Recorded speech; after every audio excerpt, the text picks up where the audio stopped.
8 دن داڑھی پر اس طرح نہیں چلایا، آج جمعۃ المبارک کے دن اس طرح چلا کے مسجد کی پہلی صف میں آ کے بیٹھ گئے۔ کیا سمجھتے ہو اللہ سجدہ قبول کرے گا؟ اور نبی کی سنت سیبا کر کے آیا، مالک کائنات اس چہرے کو دیکھنے کے لیے تیار نہیں ہے۔ مسلمانوں کیوں اتنے پتھر دل ہو گئے؟ کس نبی کے مخالفت کرتے ہو؟ کلمہ نبی کا پڑھ کے اسی نبی کی سنتوں پر اترے، اسی نبی کی سنت پر لٹھ برساتے ہو۔ حجر مبارک میں سرکار تشریف لائے، ام المومنین سیدہ عائشہ رضی اللہ تعالی عنہا بائیں پھیلا کے کھڑی ہو گئی۔ جدھر جدھر سرکار مدینہ جائے اما عائشہ ادھر ادھر بائیں پھیلا کے چلتی رہے۔ پیچھے مڑ کے دیکھا، عائشہ کیا ہے؟ میں نے آپ کو باہر نہیں جانے دینا۔ عائشہ میرے صحابہ باہر کھڑے ہیں، میں تو کسی کام سے آیا تھا، اب میں نے کوئی نہیں جانے دینا۔ یہ کون عائشہ؟ اس مائی کے پاس 3 اعزاز ایسے ہیں، آدم علیہ السلام سے لے کر آج تک جتنی مائیں پیدا ہوئی اور قیامت تک جتنی آتی رہیں گی، ان تینوں اعزاز میں سے کسی کے پاس یہ اعزاز کوئی نہیں۔ پہلا اعزاز یہ، اس مائی کے حجرے کو اللہ نے جنت کا ٹکڑا بنا دیا ہے۔ دوسرا اعزاز اسماعیل کے پاس یہ ہے، اما حوا اپنی جگہ، اما مریم کا مقام اپنی جگہ، اما آسیہ خدیجہ کا مقام اپنی جگہ، لیکن عائشہ تیرے مقام تیری عزت کے کیا کہنے؟ تیرے کچے سے مکان پر، لکڑی کے دروازے پر 70,000 فرشتہ صبح، 70,000 فرشتہ شام کو اللہ کا سلام لے کے آتا ہے۔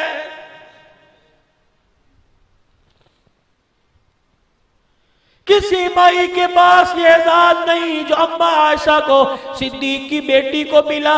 یہ اعزاز کیا ہے؟ آدم سے لے کر آخری نبی تک، عیسیٰ علیہ السلام تک، کسی نبی نے عورت کی گود میں سر رکھ کے جان نہیں دی۔ عائشہ کے پاس وہ گود ہے جس گود میں کالی کملی والا آخری وقت میں سر عائشہ کے سینے پہ رکھ کے گیا ہے۔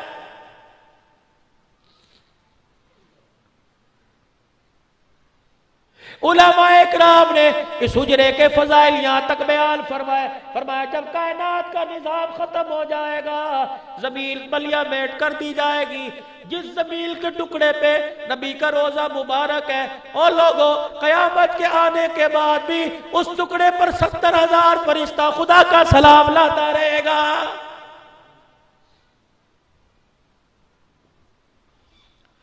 اتنی مقدروں والی، اتنی فضائل کی مالک یہ عورت بائیں پھیلا کے کھڑی ہے، جدھر جدھر حضور ادھر ادھر بائیں۔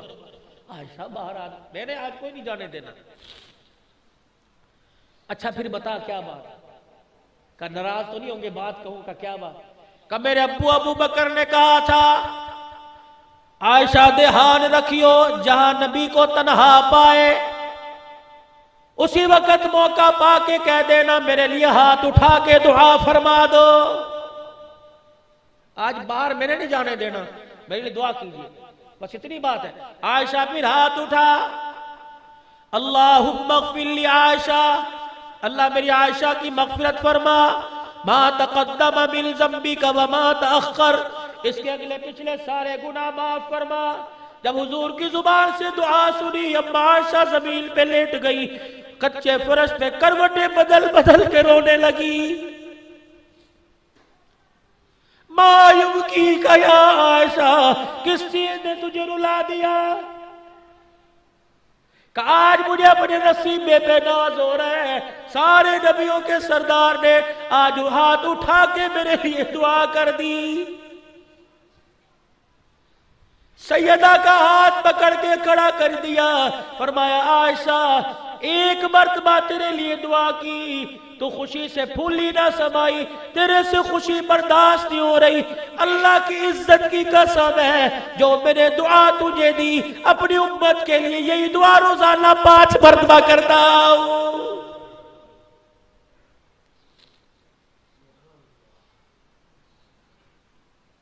تو خوشیوں میں تیرا نبی تجھے نہ بھولا، غمیوں میں تجھے نہ بھولا، آج گجرانوالے کی روشن خیالی میں، زندگی کی ریل پھیل میں تو آمنہ خلال کو کیسے بھول گیا ہے؟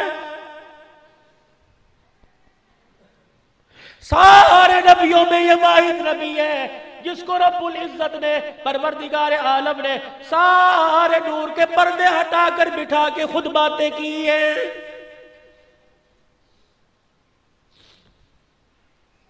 فرمایا عائشہ تو میری بیوی کیوں نہیں، میں تجھے ایک دعا یاد نہ کرا دوں؟ کہ کیا دعا؟ فرمایا عائشہ ہاتھ اٹھا، جب بھی موقع ملے اس دعا کو یاد کر لیا کر، اس دعا کو پڑھ لیا کر، اللہم حاسبنی حسابا یسیرا،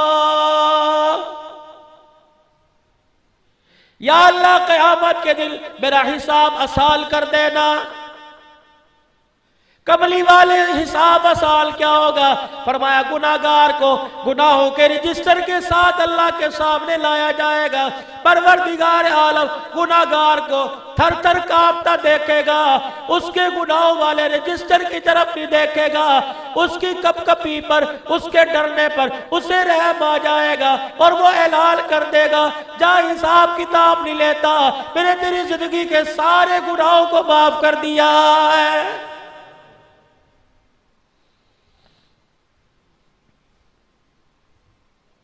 اسے راضی کرنے کے لیے کوئی سفارشی بنا لیجئے۔ میں الخیر مسجد میں ہر سال جمعہ دیتا ہوں، مولانا افضل صاحب سے تعلق ہے، بھائی یوسف اور اس کے گھرانے، اس کے والد سے، والدہ سے، ان کے دادا جان سے، حاجی کمبو صاحب سے میرا بڑا پیارا تعلق ہے، اپنے بچوں کی طرح یا اپنے بھائیوں کی طرح سمجھتے ہیں۔ میں جب بھی گجرانوالے میں وقت دوں اسے فون کرتا ہوں، یار یا فلانی جگہ ہے، کون ہے؟ اور دنیا کا بھی یہی دستور ہے، آپ کو میرے حافظ آباد آنا ہو، میرے پیر محل آنا ہو، مجھے فون کریں گے، صدیقی صاحب میں نے فلاں کے پاس آنا ہے، مجھے یہ کام ہے، آپ کا جاننے والا ہے، چلو آپ ساتھ چلو گے، میرے کام میں آسانی ہو جائے گی۔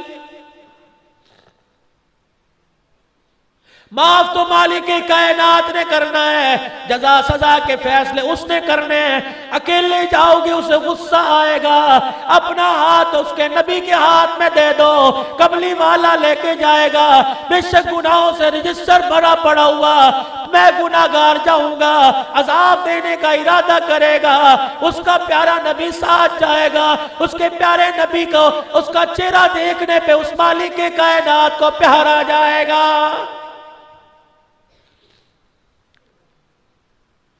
حضور سے تعلق بنانے کا طریقہ کیا ہے؟ آخری میرے نبی نے حج کیا، 3 دن خطبہ ارشاد فرمایا، 9 ذی الحجہ کو، 10 ذی الحجہ کو، 11 ذی الحج کو، آخری خطبہ ارشاد فرمایا، یا ایھا الناس عسى اللہ تلقونی بعد عامی ھذا، او لوگوں میرا دیدار کر لو، آئندہ سال عرفات کا میدان نظر آئے گا، مینا نظر آئے گا، کملی والا نظر نہیں آئے گا، او لوگوں جاتے ہوئے اپنے سینے کی امانت تمہاری جھولی میں ڈال کے جا رہا ہوں، اگر میرے سے تعلق مضبوط بنانا ہے، اس امانت کو سنبھال کے رکھنا، قیامت کا دن ہوگا، مال کی وجہ سے نہیں پہچانا جائے گا، اس امانت کی وجہ سے پہچانا جائے گا۔ اور لوگوں آپ میرے سے عزت میں معتبر ہو، بڑے ہو، بزرگ ہو، درخواست کرتا ہوں گھر جا کر اس امانت کو تلاش کرنا۔ میں تو امانت کو تلاش کرتا کرتا گجرانوالے آ گیا، 2 دن پہلے پشاور تھا، 4 دن پہلے ڈیرہ اسماعیل خان میں بیٹھا تھا۔ او لوگوں میں اس امانت کو تلاش کرتا رہا، یہ امانت مجھے کسی کی گود میں نظر نہیں آئی ہے۔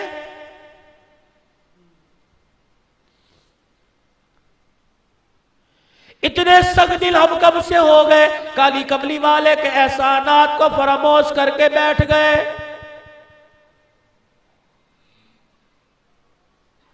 یہ تو اتنی خیر والی امت تھی، یہ تو اتنی عظمت والی امت تھی، آج ہم اپنی مسئلے حل کروانے کے لیے اسلام آباد جا رہے ہیں۔ رب کائنات کی قسم ہے، جنگل کے جانور اپنا مسئلہ بتانے کے لیے اس کلمہ پڑھنے والے کے قدموں میں آیا کرتے تھے۔ حضرت امام زین العابدین، حضرت حسین کا بیٹا، آگے ان کا بیٹا امام باقر رحمت اللہ علیہ کہتے ہیں جب سے میرا باپ کربلا کے میدان سے ہو کے آیا، میرے باپ نے ہنسنا ہی چھوڑ دیا۔ یہ وہی شخص ہے امام زین العابدین، فرماتے ہیں لوگوں کالی داڑھی لے کے گیا تھا، جب میں نے کربلا میں اپنے باپ کے سر کو نیزے کی اینی پہ دیکھا، اتنا صدمہ آیا میری کالی داڑھی سفید ہو گئی۔ علماء اکرام نے لکھا ہے جب تک امام زین العابدین زندہ رہا، حسین کی شہادت کے بعد، باپ کی شہادت کے بعد کسی نے امام زین العابدین کو ہنستا نہیں دیکھا۔ فرمایا لوگوں ہنسنے کو دل کرتا ہے، میرا سارا خاندان کربلا میں کٹا ہوا نظر آ جاتا ہے۔ یہ وہی جوان ہے جوانی میں جس کے ہاتھ میں لاٹھی آ گئی۔ کسی نے کہا زین العابدین 18 سے 30 سال کی تیری عمر ہے، لاٹھی تو نے کیوں پکڑ لی؟ فرمایا جو منظر میں دیکھ کے آیا میں تو لاٹھی لے کے چلتا ہوں، رب کائنات کی قسم ہے اگر وہ منظر تو دیکھ لیتا تو لاٹھی لے کے بھی نہ چلتا۔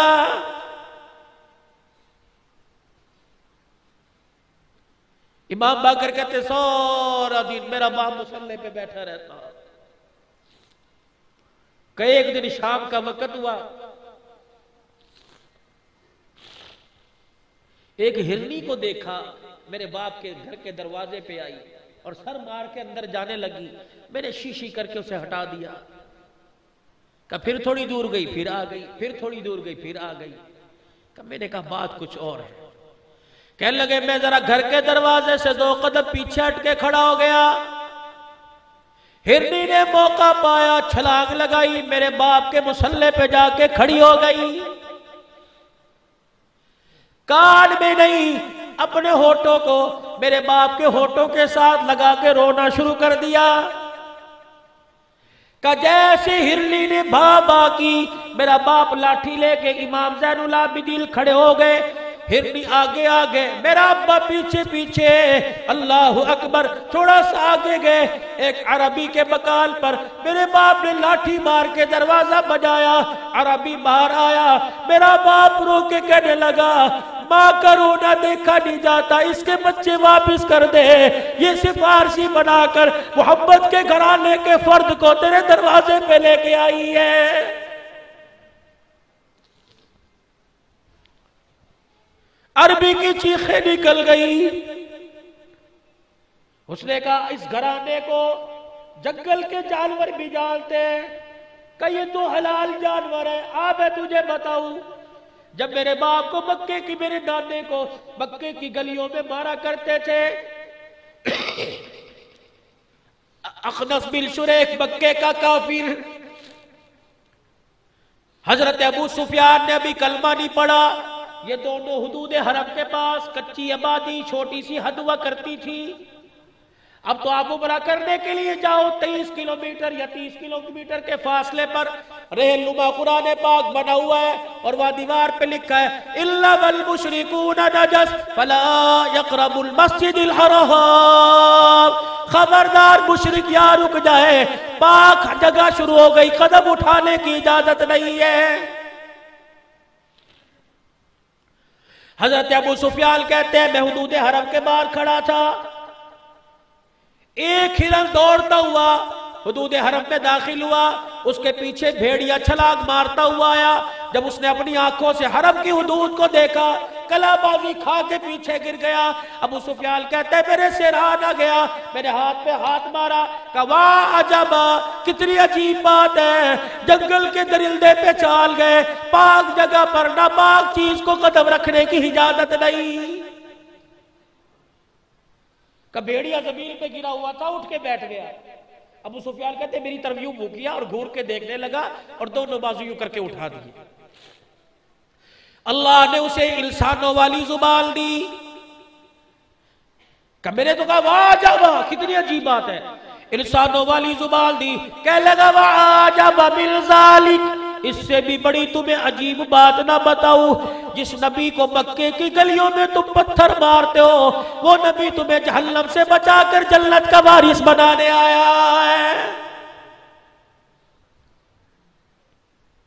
عربی کی چیخیں نکل گئی کہ اس کو بھی پتا یہ محمد کے گھرانے والے کہ مجھے سفارشی بنا کے لائے.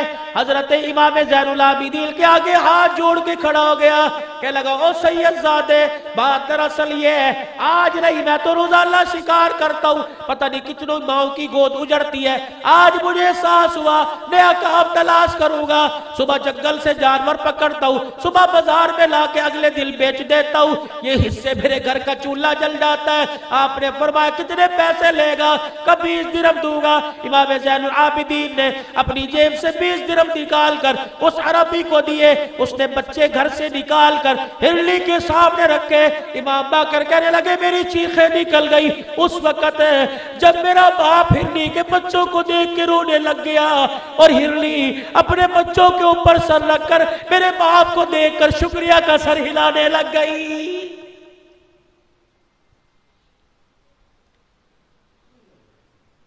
جس کلمہ پڑھنے والے نے جانوروں کے فیصلے کی ہو, آج اس کلمہ پڑھنے والے کا جانور فیصلہ کر رہے ہیں. او لوگوں بتاؤ اس سے بڑی قیامت کب آئے گی؟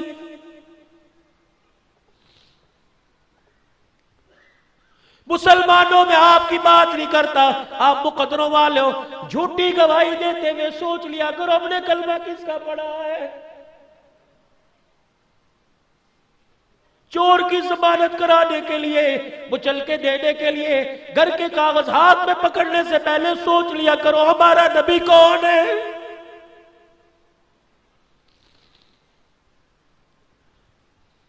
بیٹیوں کو وراثت میں سے خارج کرنے سے پہلے سوچ لیا کرو آج جس بیٹی کو جنات سے محروم کر رہے ہیں ہمارا نبی کون ہے, جس نے 4 بیٹیوں کو اپنے سینے سے لگا کے رکھا تھا.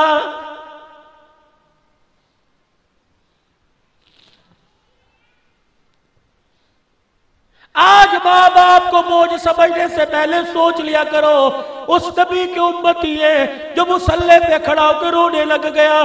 صحابہ کہنے لگے نماز پڑھانے کا وقت ہے کیوں رو رہے ہو؟ اپنے حجرے کا پردہ دیکھ کے کہنے لگے او لوگو عشاء کی نماز کے مصلی پر آج میں محمد کو میری ماں یاد آ گئی ہے.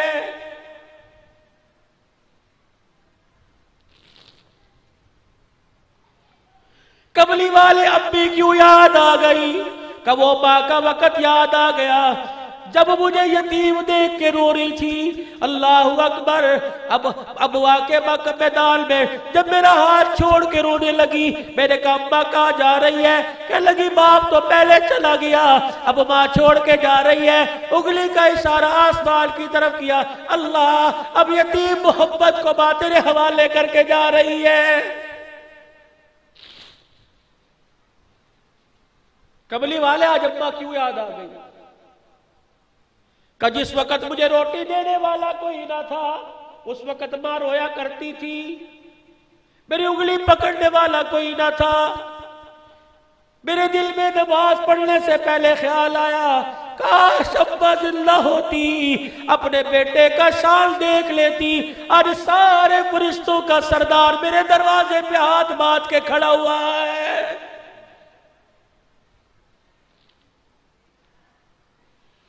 ماں باپ کو بوجھ سمجھنے سے پہلے ذرا مدینے کی ٹھنڈی ہواؤں کا نظارہ کر لیا کرو.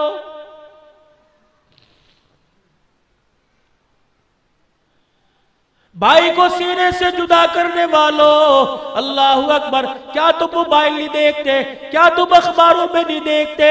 اللہ اکبر. ذاتی دشمنی کی بنا پر بھائی نے بھائی کو گولی سے چھلنی کر دیا. ایک طرف تو حضور کی حیات کا عقیدہ ہے, او لوگوں جمعے اور پیر کے دل ہمارے کرتوت ہمارے اعمال جب روز انور میں جاتے ہوگے امام الانبیاء کے دل پہ کیا گزرتی ہوگی؟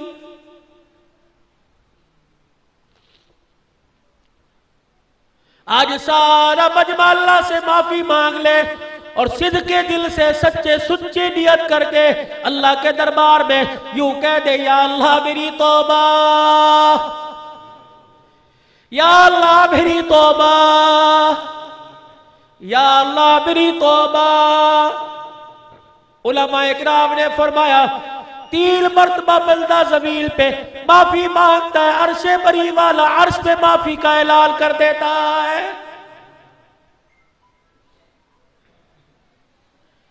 میرا دل چاہتا ہے آج جمعے کی نماز پڑھ کے گھر جانے سے پہلے قبرستان چلے جانا، ماں کی قبر پر، باپ کی قبر پر، بھائی کی قبر پر، عزیز کی قبر پر، پیر کی قبر پر، استاد کی قبر پر جا کے کھڑے ہو جانا، قرآن پڑھ کے کہہ دینا تم اللہ والے ہو، تمہارے قدموں کے نیچے اللہ نے جنت رکھ دی، اللہ اکبر، میں توبہ کر کے آیا، تم سفارشی بن جاؤ تاکہ میری توبہ قبول ہو جائے۔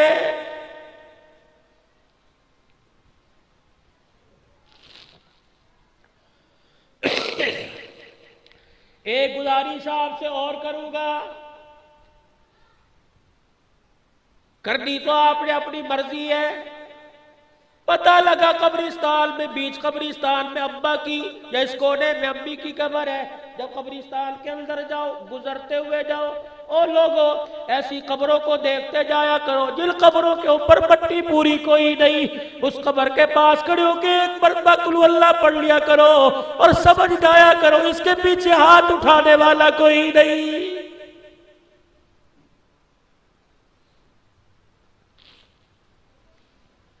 جن قبروں کے اندر گڑے پڑے ہو، میت کا کفن نظر آ رہا ہو، اور لوگوں 100-200 روپے کا مٹی کا بورا گروا دیا کرو، سمجھ جایا کرو اس کا جنازہ اٹھنے کے بعد اسے گھر میں یاد کر کے رونے والا کوئی نہیں۔ تعلق والوں کے جنازے میں جاتے ہو، اس جنازے میں شوق سے جایا کرو جس کے جنازے میں 4 آدمی ہو، 150 آدمی ہو، بڑھ بڑھ کے کلدہ دیا کرو اور جنازے کو کلدہ دے کے پوچھ لیا کرو اتنا مظلومانہ جنازہ جا رہا ہے، کیا تیرے وارثوں میں سے کلدہ دینے والا کوئی نہیں؟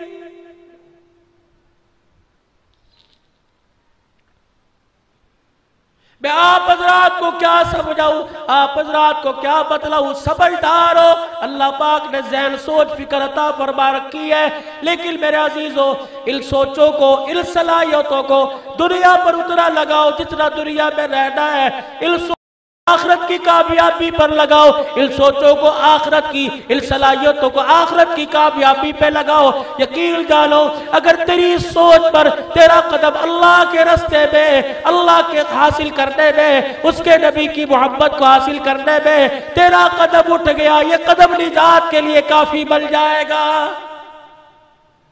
تو سارے کوشش کریں گے نا بھائی، اس کی دل و جان سے کوشش کریں گے، سچے دل سے کوشش کریں گے۔ رائیوڈ کا اجتماع آ رہا ہے، یہ دیوبندیوں کا نہیں ہے، یہ بریلویوں کا اجتماع نہیں ہے، یہ نبی کی امت کا اجتماع ہے۔ سارے جانا، یہاں میرے عزیزوں بازار، دکان اور ملک کی حالات کے بارے میں سوچا نہیں جائے گا، یہاں بیٹھ کے سوچا جائے گا کہ کسی طرح میں بھی کامیاب ہو جاؤں، ہر کلمہ پڑھنے والا کامیاب ہو جائے۔ اس کے لیے کوشش کرو گے نا میرے بھائیوں؟ اللہ تعالیٰ بھائی محمد یوسف صاحب، مولا افضل صاحب کی اللہ اس کاوش کو، کوشش کو قبول فرمائے اور آپ کو بھی خوش رکھے، مجھے بھی یہاں آنے کی اللہ